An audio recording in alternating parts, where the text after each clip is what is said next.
I had mentioned, I don't know if this is serious or not, but it's how I have come to view it lately. That when you have something in the middle, that tends to be where the focus is.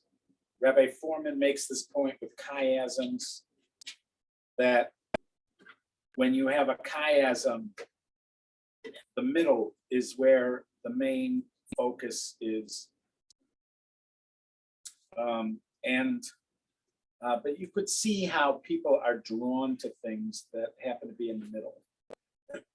So if we assume that every detail of the construction of Torah is thoughtful, and then it's not far-fetched to suggest that of the 5 Torah portions, the middle one would tend to get more of our gaze. And that might suggest that in some ways the middle one is somehow extra significant. Also, there are some who see, who envision these 5 books as a kind of candelabra. So you'd have branches coming out of the candelabra, and then you'd have the middle part. So in the candelabra, you'd have 2 branches to the right and 2 branches to the left, and you'd have the one in the middle. So the 2 branches to the right would be Bereshis and Shmos. The one in the middle would be Vayikra, and then you'd have the 2 on the other side, Bamidbar and Devarim. They would kind of, you could even see, trying to see parallels with them. I'm not, again, suggesting that this has to be something that intuitively grabs you, but it sort of intuitively grabs me.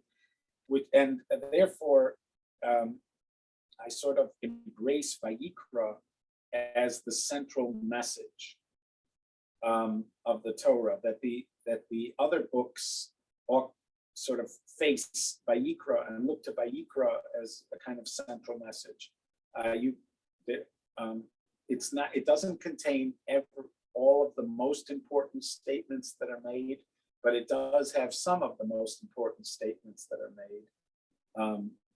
For instance, it doesn't have the 10 Commandments. I mean, it's not, you can't say that all the important stuff is there, but especially but there are kind of hints. Especially the focus on the service of the Beit HaMikdash and the Avodah, the service of the Beit HaMikdash, representing Avodat Hashem in general, the service of God in general. The Kedoshim Tiyu, the Torah portion of Kedoshim, which lays out an objective that we are expected to be holy as a nation, and that as we're going to see, as we've sort of seen here in the last part, that emphasis on service of God in the land.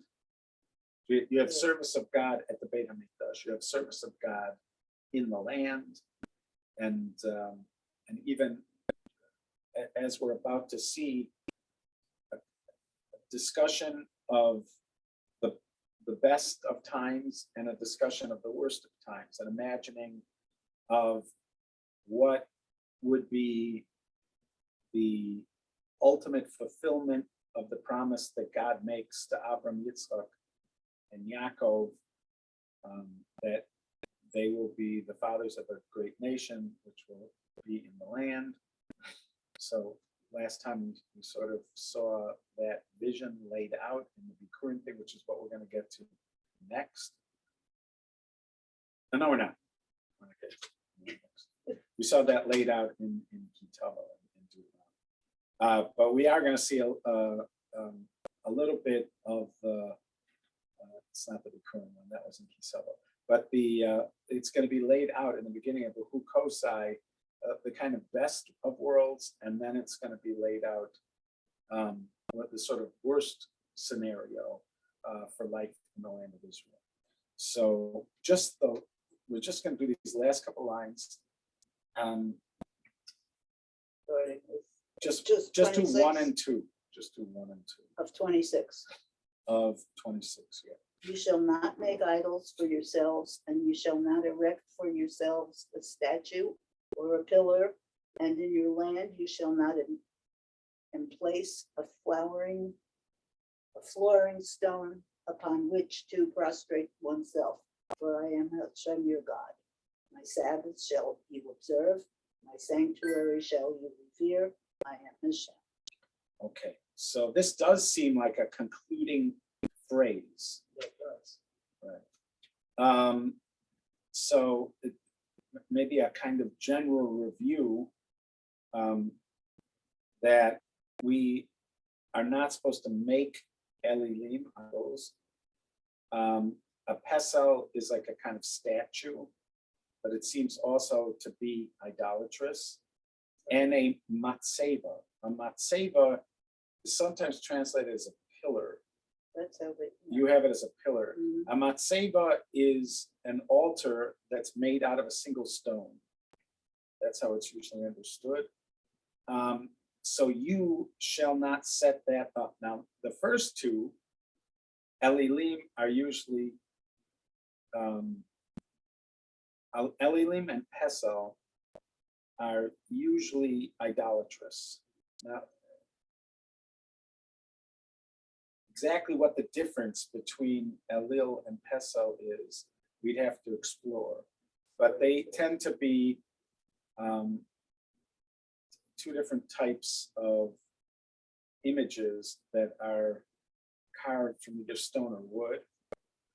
And then, so they are something that would be considered forbidden to worship. A matzeva, the understanding is it is not devoted to problematic worship. It's devoted to worship of God, but you're still not supposed to make one of those either. And also something called an even maskit. An even maskit, which you had as a flooring stone. Mhm. He translated it as a kneeling stone. This is one of those moments where Arya Kaplan just blows you away with his different translations. So he has either kneeling stone or a decorated stone or a stone pavement, an indication stone. Well, don't the Christians have like on the floor a kneeling stone? Or some kind of kneeling- something to kneel on. Yeah, Yeah, that's what he seems to think. Now, Yeah. the Christians, it's like it's like a little pedestal. for Mhm. kneeling. Yeah, so it could also be so that's the various versions. May also indicate a stone having images for contemplation in order to see visions. So if it's a kneeling stone, you're kneeling on it. If it's a stone for contemplation, I would imagine it's not under you, but it's either before you. So it'd be something that you would focus on in order for the purpose of contemplation. This is for the Zen moment. Right. So yeah.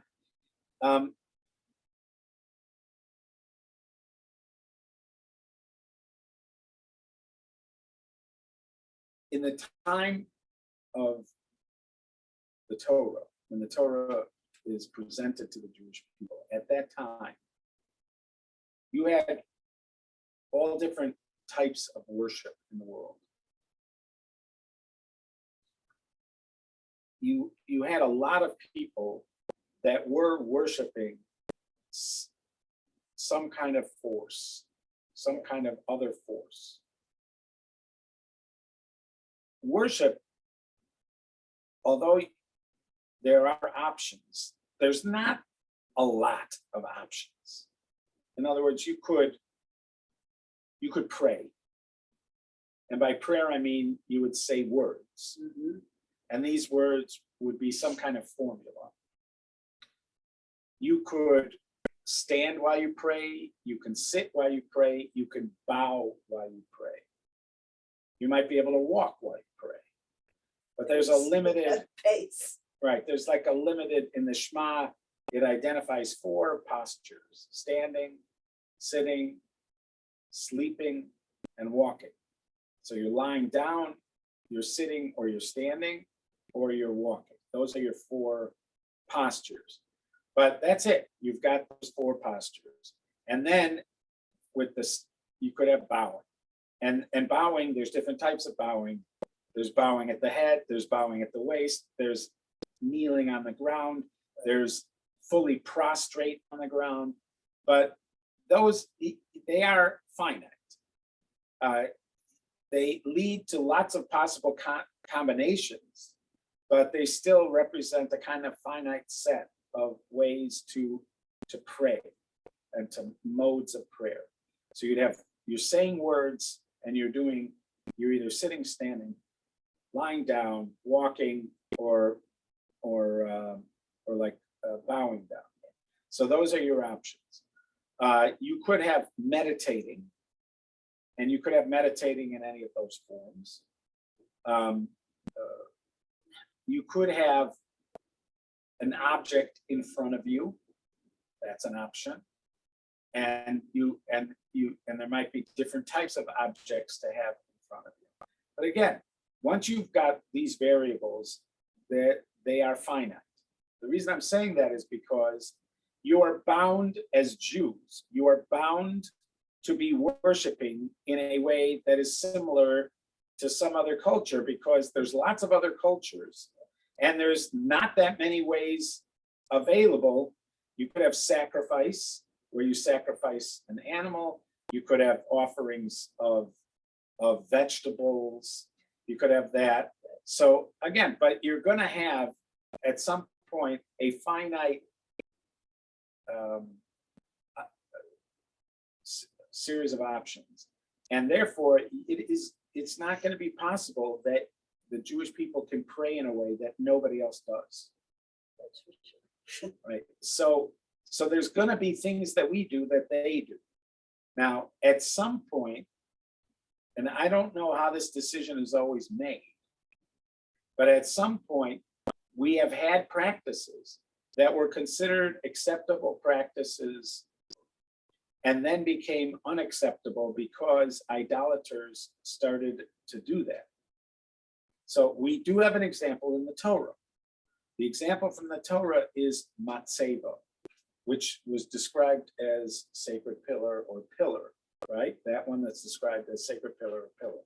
Because if you look, let's say, even if you just go to Abraham in Lech Lecha, Abraham, sets up offerings. Mm-hmm. And so, yes, he does. He does quite a few of these. So, like for instance, in you don't have to go to these, but so this is you rely on me. It's not always good. So in problem with this, I would careful things. He doesn't always mention the chapters of the. So if you're in chapter 12, verse 7. So over there it says, "Vayera Hashem el Avram," God appeared to Avram, and he said, "I will give this land. Vayomer lezaracha atein es haaretz hazos." I'm going to give this land to your children. Vayiven sham mizbeach laHashem hanira elav, and he built an altar there. Now there, the word is mizbeach, and it seems that the difference between matzeva and mizbeach is that mizbeach is made up of several stones, and a matzeva is made up of one. That seems to be the primary difference. In verse 8, it says he goes to Ai, to the east, and he builds an altar to God. And again, it uses the word mizbeach, that he builds an altar, mizbeach, a place for slaughter. The word mizbeach seems to come from zevach, which means like a slaughtering site. which was an altar made out of many, many stones. Let's see where the next one is.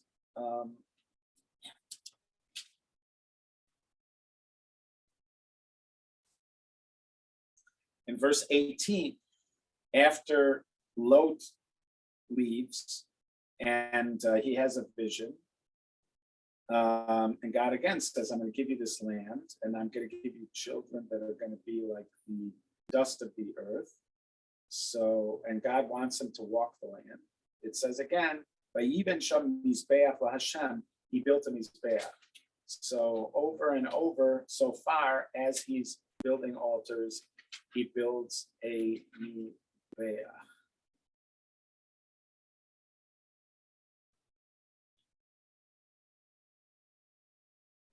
The altars for specific purpose. So these are offerings to God. They seem to mark a special event or special place.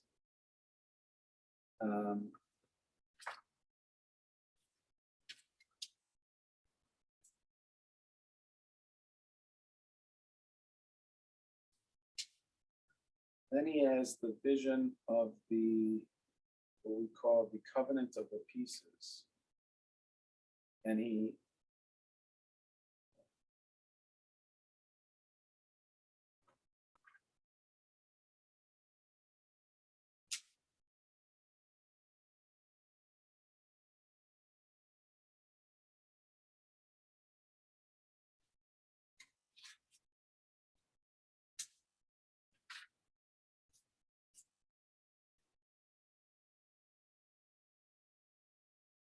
then we have the Brit Milah.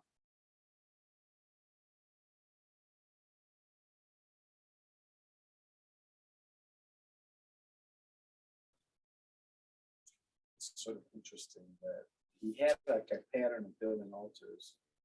It seemed to be at special events or special places. But there have been a few events here where he's not.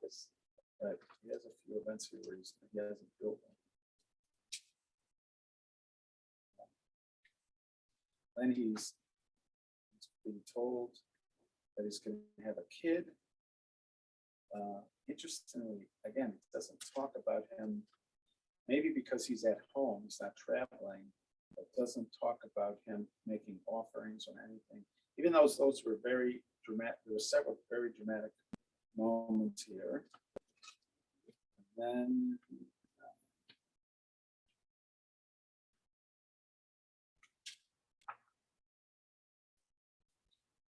story of the destruction of Sodom.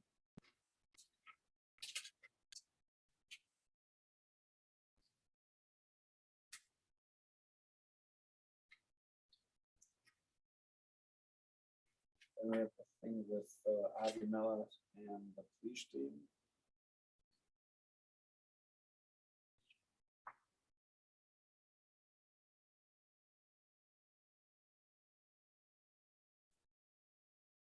And we have the thing with sending away your Shmuel.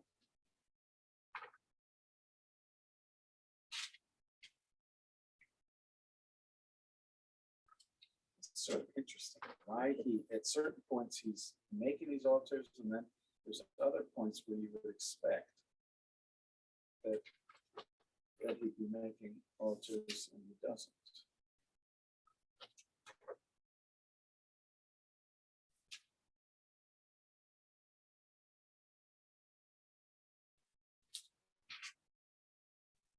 Then you have the Akedas Yitzchak.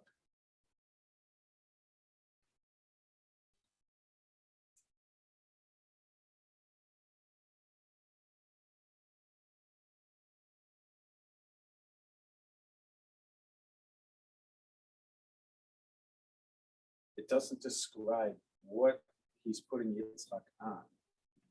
It doesn't describe it as an altar. It does at the end. It does say it. He built a mizbeach, again a mizbeach. So all these times so far, it's always been mizbeach. that was built in Mizbeach.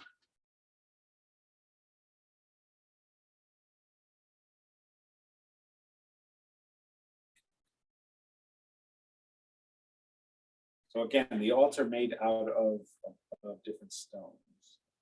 So now, this week's parsha.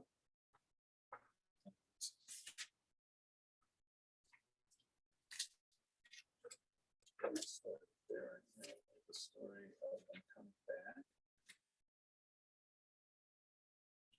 Then Abram takes a wife and he has kids from her.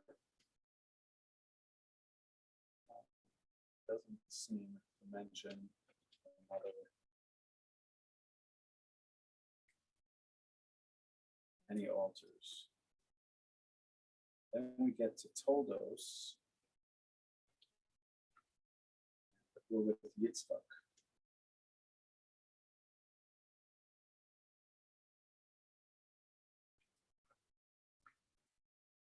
So with Abram, we only, as far as our quick review, we only see the term Mizbeach used over there.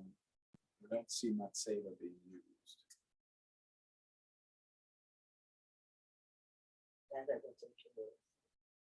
And I'm doing a quick survey. I'm sure I missed some. But let's just assume that's the case. Now Yitzchak. Let's see.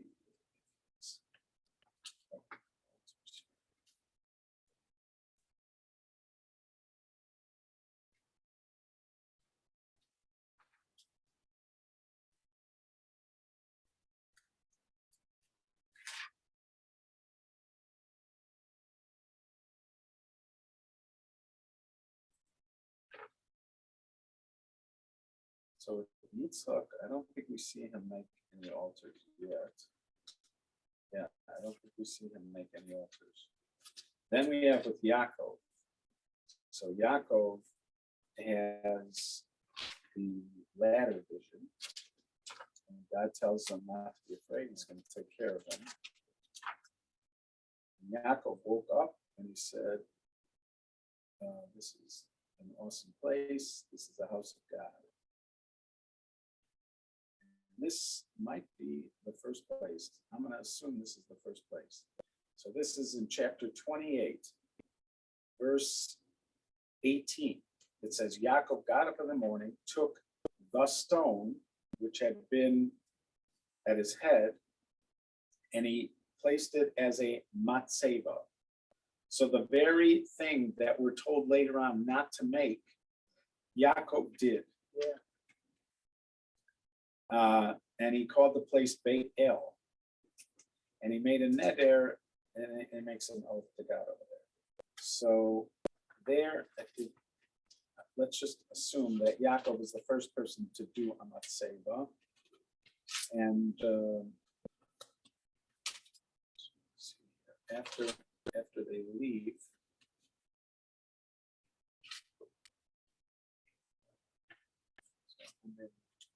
now in the 30s,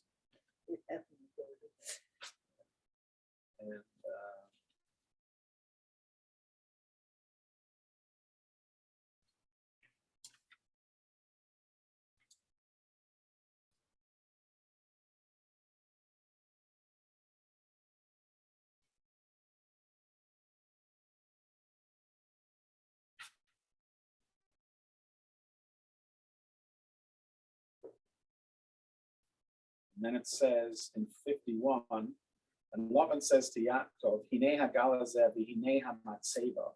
Behold, we have a pile of rocks, and we have a matzeva. So this is the second time that Yaakov has a matzeva.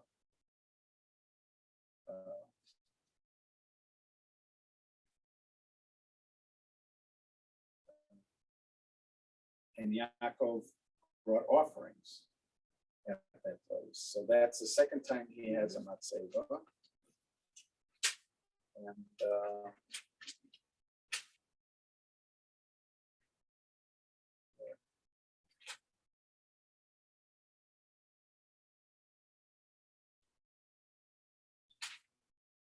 story where he's meeting with Esau, and then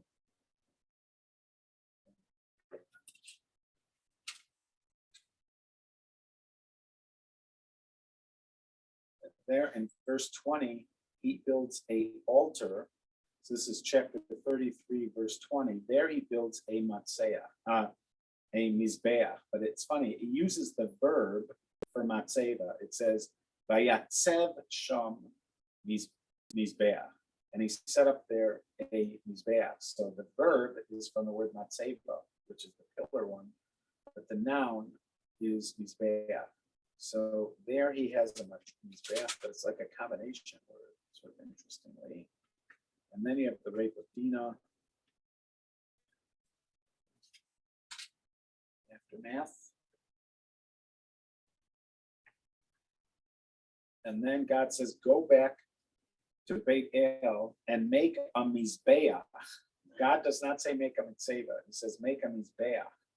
Aseh sham mizbeach. This is chapter 35, verse 1. Make a mizbeach there. And so they do, and they go there.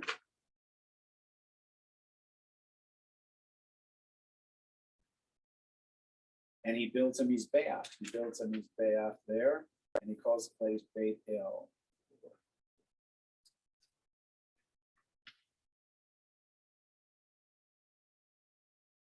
And then in verse 14 of chapter 30, of chapter 35, in verse 14, he sets up a matzeva again. God went up and left Jacob in the place where he had spoken to him. Jacob had set up a pillar in the place that God had spoken to him. Or he had already set up. This is the place where he had already set up a matzeva. But it really, like it says, Vayatsev Yaakov matzeva, and he made a matzeva in the place that God spoke with him. Matzevet oven. It was a matzeva. And then he poured oil over it and wine on it, and he called the place Beit El. So it had mentioned mizbeach in Beit El, but now it talks about matzeva in Beit El. All right, so in Yaakov's story, it also has another matzeva in verse 20. When Rachel dies, he set up a matzeva right by her burial place.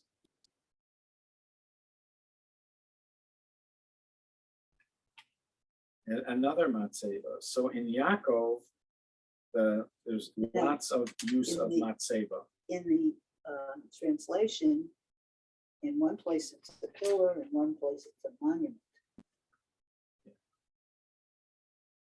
Because did he By the offer? grave, it's a monument. Right, because it doesn't look like he would have offered offerings there, right? Right.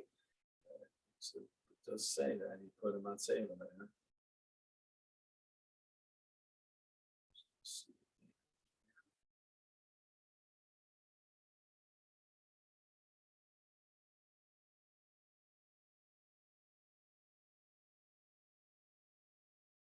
Then we have the story of Yosef.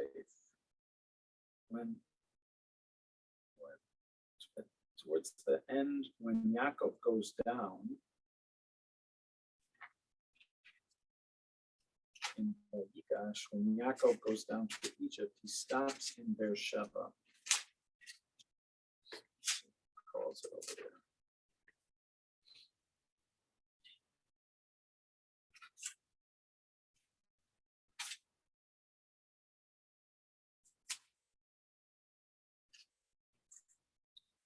So it says that he went to Beersheba and he gave offerings there in Beersheba. Doesn't identify the nature of the altar there. It just says he made offerings there, but it doesn't identify the nature of it. Okay, so with Avram and Yitzchak, we did not see matzeva. But with Yaakov, we see the use of matzeva a bunch of times. So the way this is typically explained is that sometimes that can happen, that there was a mode of serving God that was considered okay, but at some point it became associated with idolatry, and because it became associated with idolatry, it's no longer okay. So there's a couple things that we do nowadays that might have been different from the way it was done in earlier times, and it might be again because it was something that started to be done by idolaters and other worshipers besides Jews, and it became so identified with them. What? The polytheists. Right, polytheists. So one of those is full prostration. It's possible that we did a lot more full prostration in our prayers, but that we don't do it now. Because we got older. Or because it became so associated with the way other people worship. But Ramosha Shapiro suggested that if you look at the way people pray in the Torah, oftentimes it's with raised hands. And he suggested that this way of praying through raised hands was a common mode of prayer. Even Birkas Kohanim, which is like this, is close to that, right? And so he suggested that we stopped praying that way because that's the way Gentiles were praying. And so at some point we stopped praying like that. And so it could be that something was considered at one point completely acceptable way to pray. But since Gentiles or idolaters started to pray that way, it no longer became acceptable to pray that way. And so that discussion is represented by the word matzeva. And the word matzeva was the sponsor of our search through the lives of Avram, Yitzchak, and Yaakov to see how they set it up. It does seem to be just Yaakov, if we saw everything, which is possible we didn't. But it does seem to be just Yaakov who is setting up matzevas.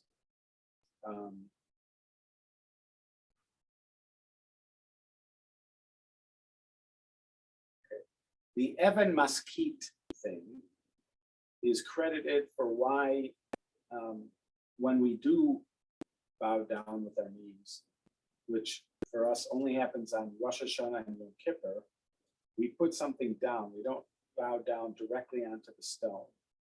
And that is attributed to this, that you shouldn't bow down directly onto stone when you do it. There's some question.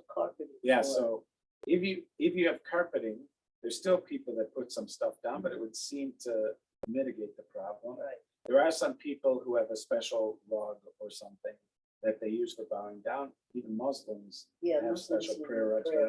A lot of times you'll see on Rosh Hashanah and Yom Kippur, you'll see people bring like a little rug or something for them to bow down on. And the Kohanim tend to have a carpet. You'll see somebody unroll a carpet on top of the area where the Kohanim go, so that Kohanim, they're not bound down. Kohanim are, why do we roll out that carpet? Is it because of their bare feet? Yeah, I'm not sure. Now we have to find that out. Yeah, I'm not sure why. You often see a carpet put out, but I wonder why that carpet's put out. Because they're not bowing down.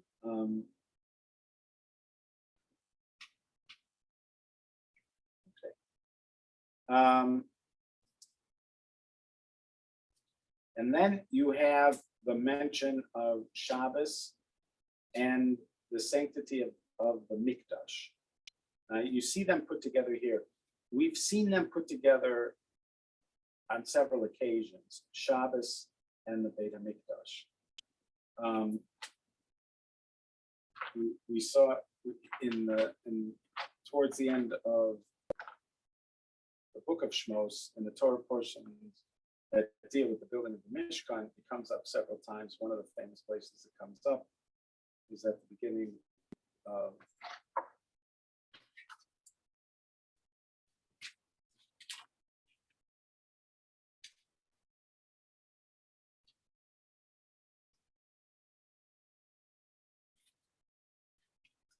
Vayakhel.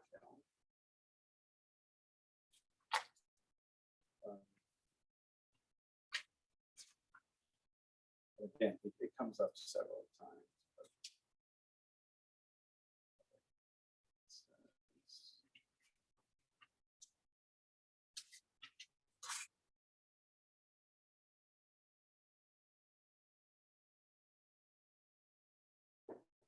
6 days you shall work. On the 7th, that is Sabbath to Hashem. Anybody who does malacha there will die. You shall not burn a fire in all your dwelling places on Shabbos. And then it's that's happening in at the middle of the discussion of building the Mishkan. Or in this case, in Vayakhel Pekudah, you're going to have the implementation of what was commanded earlier. And so it starts off by talking about it. So the juxtaposition of Shabbos and the Mishkan and the tabernacle, the Gemara suggests is how we understand those things which you can't do on Shabbos, because they're the kind of thing you put into either in the building of the Mishkan or in the service of the Mishkan. That Shabbos, our Shabbos experience is learned out from the experience of either building the Mishkan or serving in the Mishkan, that they are very much tied together in Jewish experience.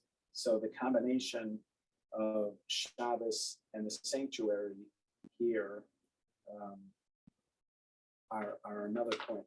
It's at least 4 times that they are associated with each other in the Torah's text.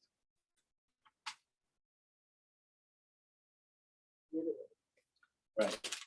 Don't forget. Yes, because that's an important connection. That our Shabbos experience is, there are those who suggest, I think Heschel, for instance, suggests that Shabbos in time is what the Mishkan is in space. The Mishkan, the tabernacle, is a spatial experience. Shabbos is an experience in time. So what the Mishkan represents in space, the Shabbos represents in time.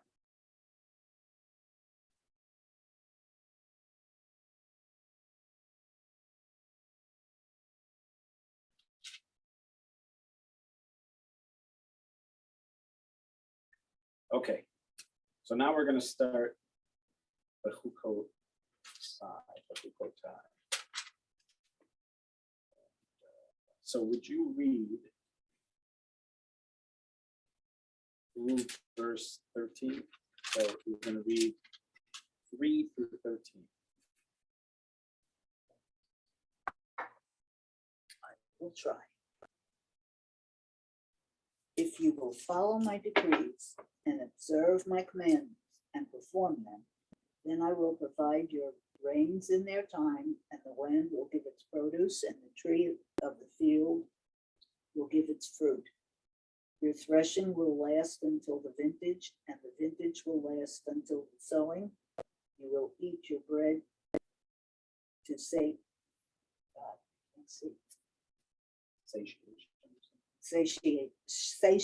thee. You will dwell securely in your land. I will provide peace in the land, and you will lie down with none to frighten you. I will cause wild beasts to withdraw from the land, and a sword will not cross your land. You will pursue your enemies, and they will fall before you by the sword.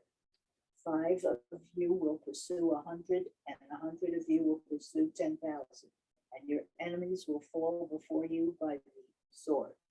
I will turn my attention to you. I will make you fruitful and increase you. I will establish my covenant with you. You will eat very old grain and remove the old to make way for the new. will place my sanctuary among you, and my spirit will not reject you. I will walk among you. I will be God unto you. You will be a people unto me.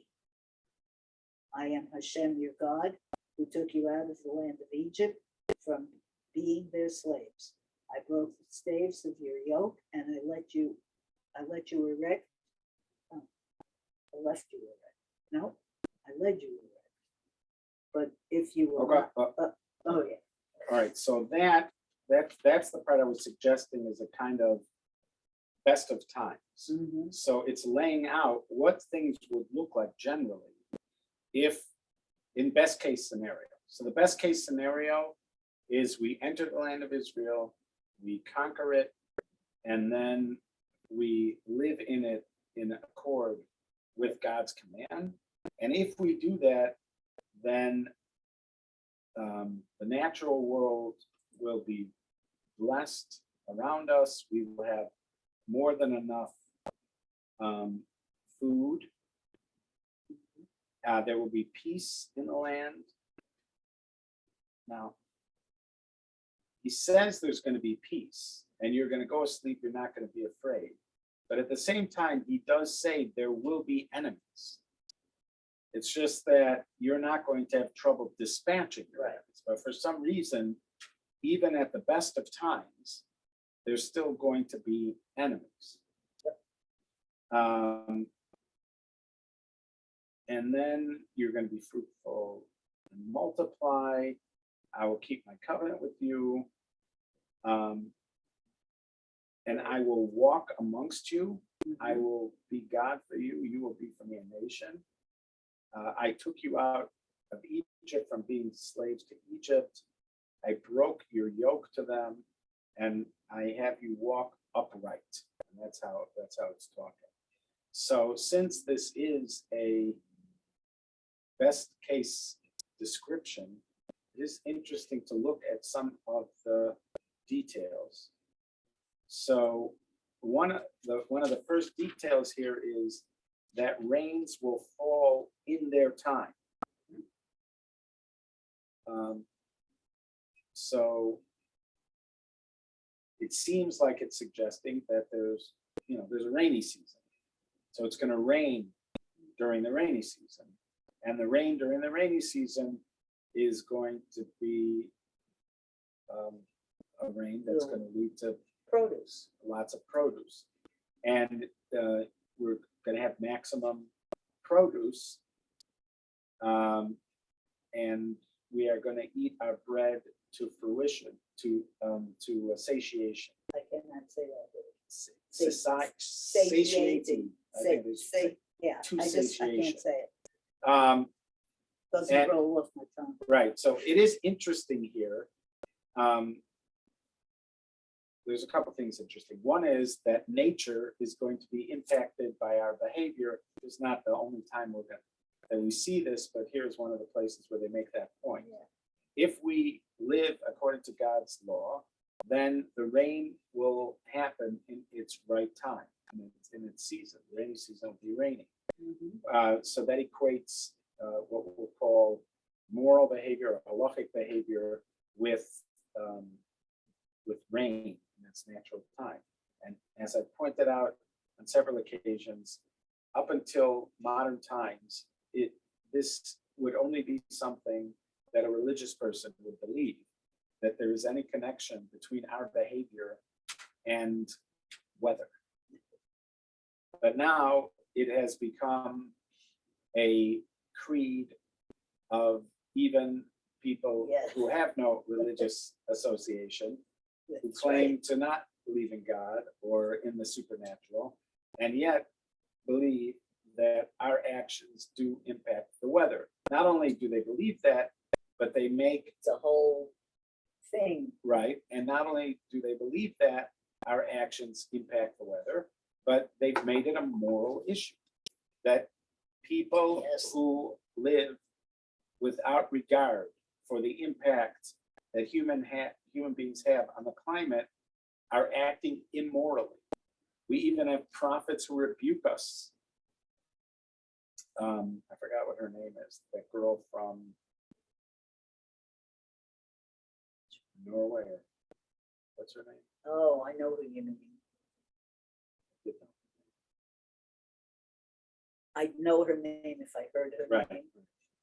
name. So she was a schoolgirl, and Right. she became sort of the face. Mhm. Not Greta only Thunberg, I think her Oh. name is. What? Greta yeah, Thunberg. Greta, Thunberg. Greta, yeah. Thank you. thank you, Estelle. Yeah, Greta. My Thunberg. little contribution. So, but again, she represents not just concern about what's happening, but also a rebuke of a society that's Absolutely. not taking it seriously. So it's become a moral issue, and therefore you have moral behavior. See, and if we And had been it's paying impact. attention all this time and behaving, Right. Yes, so you see the connection between our moral behavior and climate in the Torah in many places, and now we've come to a time in history where our moral behavior is again connected to the climate. How can we change what's happening? So that's one thing. The other interesting thing is that when it describes how we're going to eat, it only talks about fruit and grains. This sounds more like the Garden of Eden, when Yeah. man is told what he's going to have to eat. It Yes, doesn't meat mention was- that meat we have was- easy access to meat. It doesn't say anything about that. Right. In fact, it doesn't mention meat or fish. It just mentions fruit and grains.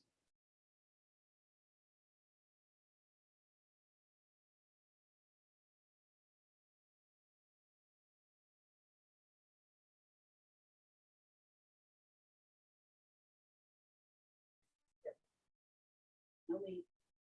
And no fish, point out. Not That's discuss that's fish. okay with me. You don't like fish? Well, I don't dislike, I like lox. With salmon every once in a while. Sushi?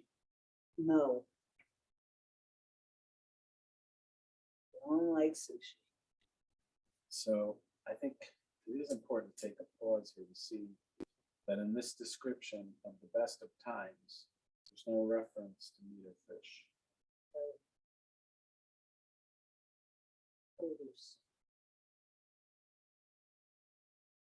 I think they use something.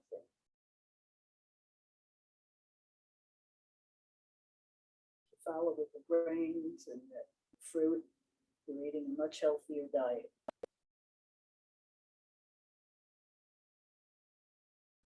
Meat every once in a while.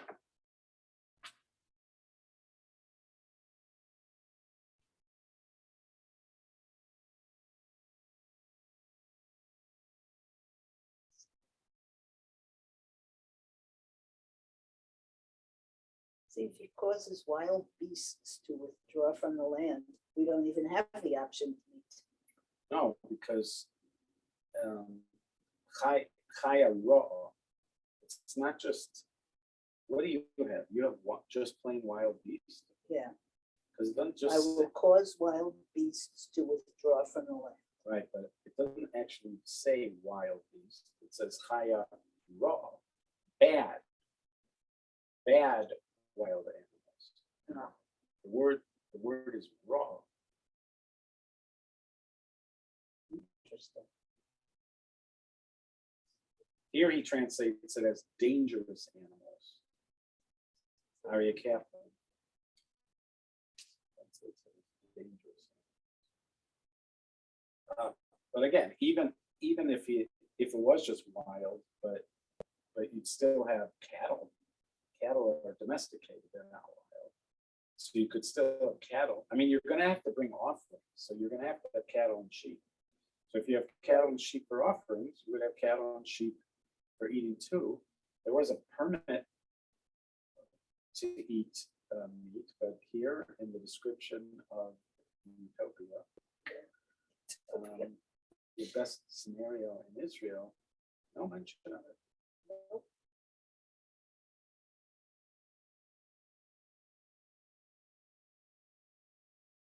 See if it says anything down here. Yeah. Also, if we're fruitful and multiply and we have no enemies and we're eating healthy, Mhm. so let's say that it happened. And we did not, we never veered. Let's say we had done what we're supposed to do. So it would be at least 3,000 years, even more, 3,300 years, that we would have been in the land of Israel. So if you would start off 3,300 years ago, and the people were doing what they're supposed to, and God is saying, I will make you fruitful and multiply, and everything will work out. So then how would our population fit in the land of Israel? I don't know how it fits today. If you didn't have exile, if you didn't have war, if you didn't Yeah. have disease, and you just had 3,300 years of prosperity and good health and maximum fertility, so how would everybody fit in the boundaries of whatever land of Israel? At some point, at 120, they're gonna die, because it says 120 years. Yeah. So you'll lose some as they age, Right. But but will it be enough to offset the population growth if everyone is fruitful and multiplying? Because they keep multiplying, then there's more and more of them. so you're suggesting that you could have a scenario that would be called fruitful and multiply, but yet it would only be replacement. That means 2 kids a family. Dream on.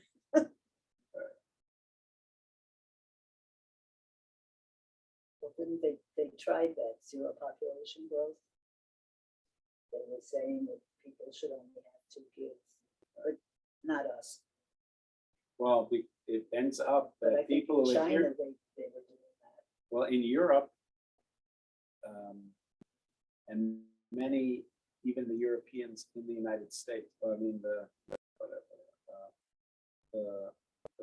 people who had been in the United States for a couple of generations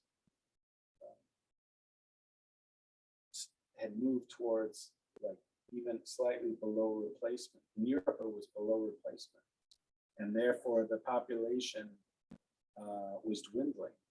Right. And there was real concern that without an influx of new people, that's why some people say Germany took in so many immigrants. It wasn't just out of compassion, it was for survival.